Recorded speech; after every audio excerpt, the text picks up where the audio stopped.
నిన్న రాత్రి చాలా ఆశ్చర్యం కలిగింది.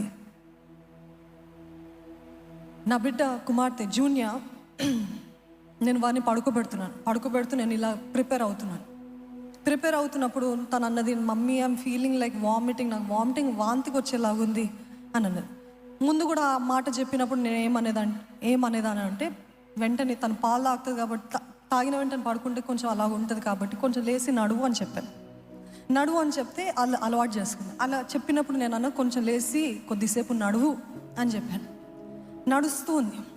నడుస్తున్న తర్వాత మధ్యలో మమ్మ ఐఎమ్ ప్రేయింగ్ అండ్ వాకింగ్ అన్నది. నేను నడుస్తూ ప్రార్థన చేస్తున్నాను అన్నది. నాకు ఆశ్చర్యం వేసింది. ఎందుకు తెలుసా? ఎందుకంటే నా బిడ్డలు ఆ రీతిగా పడుకున్నప్పుడు నేను నడుస్తూ గట్టిగా ప్రార్థన చేస్తాను ఆ గదిలో. అది చూసి తను ఏం చేస్తుంది, షీఈస్ ప్రేయింగ్ అండ్ వాకింగ్ అని అంట. నాకు నిజంగా సంతోషం వేసింది. నేను అనుకున్నాను, నేను ఒట్టిది దేవుని మధ్యలో నా మధ్యలో నేను ప్రార్థన చేసుకుంటాను, కానీ నా బిడ్డ చూసింది షీఈస్ ఫాలోయింగ్ ద ప్యాటర్న్. హల్లెలూయా.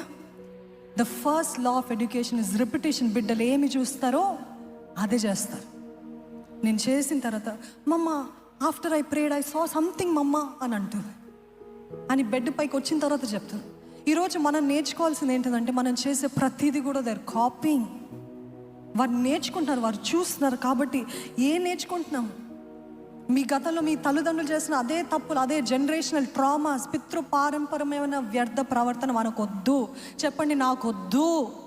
గట్టిగా చెప్పండి.